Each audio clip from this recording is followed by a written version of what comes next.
It's Debatable with Mark Gray here on MLBBro.com. It's the MLB Bro OG, Mark Gray. He is Man Ram. It's Debatable, where we give it to you straight, no tracer. Man Ram, what is the deal? What's good, everybody?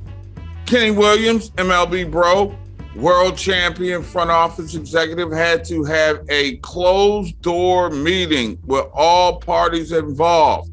You got the best, arguably, MLB Bro on the team, or in the league, I should say, in Tim Anderson, and it's just not working. I mean, listen, we just talked about Charlie Montoya getting let go, and you can make the case that La Russa, it's been time for La Russa to have been let go.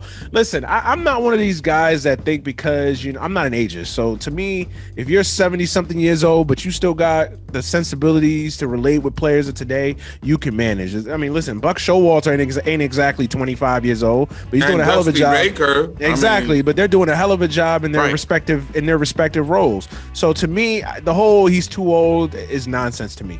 What are you doing on the field? What are you doing to produce results? And it just are not there. Now, listen, granted, there's been a lot of injuries. There's been a lot of in and out of that lineup for a lot of guys. I mean, they haven't had Eloy Jimenez. They haven't had a lot of guys. Moncada's been hurt. Even Anderson spent some time on the DL. They've had some pitchers up and down. So they've had injuries as an excuse. But to me, they're underachieving extremely. I mean, for them to be basically a 2 games over, 2 games under type of team, basically the entire year in that dreck of a division. Right. That's just, it's not good enough. It's not good enough. It's unacceptable. You're right. And I think the novelty wore off. It was great to have Grandpa around all time, all day, every day last year. Now Gramps is starting to wear on you just a little bit. And he's that type of personality that just, it's my way or the highway. I basically invented baseball. And I think that's the type of personality that kind of wears on you in the wrong settings. And I just never thought this was a good fit. That La Russa on the south side of things was a great fit. Not for this generation. He had his time. It's like trying to make it with an old girlfriend. Wonderful thought. She knows you, but things have changed. You know what I mean? Yeah. And I think things have changed in Chicago.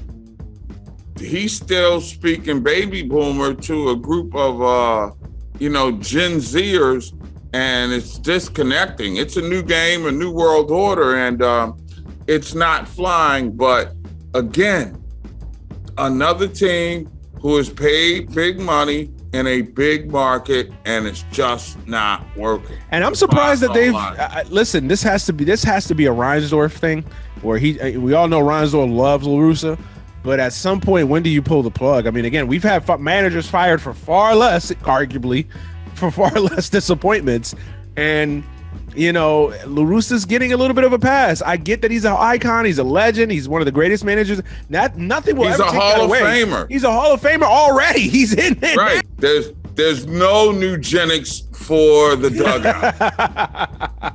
No eugenics for La Russa. But again, this is the White Sox. I mean, with that payroll, with that expectation, with that talent base, I need better than that.